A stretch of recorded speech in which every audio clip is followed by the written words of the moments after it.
Hey there guys, just wanted to record a quick update to let you know that HuniePop and Long Live the Queen will both unfortunately be off this week.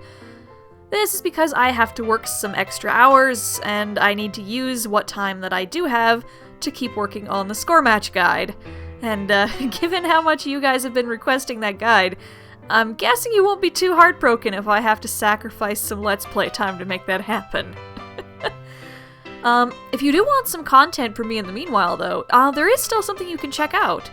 Some of you may already have heard this a while back from my Twitter feed, but I just realized that I never actually talked about it here on the channel. Around the end of July, I did a guest appearance on the Anime News Network podcast with Zach Birchie. We talked for, well over an hour, and we covered 2 anime movies, Akira and X the movie, or X 1999, however you want to call it. The clamp thing with the things. And we ended up covering a lot of weird ways in which the 2 movies are similar, and we reminisced on how the films were influential in our early days as anime fans, and it was just a super interesting conversation. I think you'll really enjoy it. Here's a quick teaser to give you an idea of how it went. Okay, so we did get some Twitter questions about that. We got a few on the same kind of line here where someone says, how far can great animation and visuals go to make a weak to passable story watchable? So basically, about 10 to 15 minutes, I'd say. You think that's it? You think that really cool visuals just straight up don't excuse crappy storytelling? I think so, because if it's just the visuals themselves are a mode of storytelling, and if the visuals aren't also telling a story, then yeah, no. Yeah, I don't know. I was actually, while watching X, I felt like I was getting flashbacks to Angel's Egg of all things during those first 10 to 15 minutes. I can see that. And that is a movie that is almost all visuals, but it's absolutely captivating nonetheless, even though you might not understand all of what's going on, because the visuals do so much to tell you things about the world and the characters and the themes that are coming across, whereas with X, all of that seems to devolve after a little while into nothingness, really. Yeah, right. Yeah.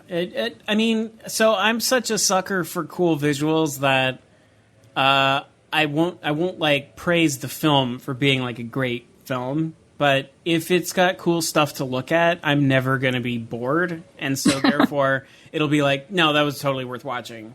Even though it had nothing to offer but cool visuals, I'll still be yeah, it was fine. Yeah. I mean, well, I think the problem with X is terrible story, but you just kind of want to stare at it, you know? Oh, yeah. I don't know. I think a lot of the problem with X, too, is there are a bunch of those cool scenes with cool stuff to look at, but there are also scenes in between where mostly it's just characters standing around and talking about the apocalypse, and that gets boring, and you want something cool to happen again. Yeah, totally. I don't feel like X ever gets boring, though. I do. I'll disagree with you on there, but we'll leave it there. I don't think it gets boring. It just goes so quick. It's just boom, boom, boom, boom, boom, and people are just dying. There's it never goes more than 7 minutes without someone dying. I don't know. That might just be because I watched it while I was tired. I was just feeling at certain points fine. When does the Kotori's head come off again? Right. Yeah. It's so goofy the way they just cradle the heads, perfectly preserved heads.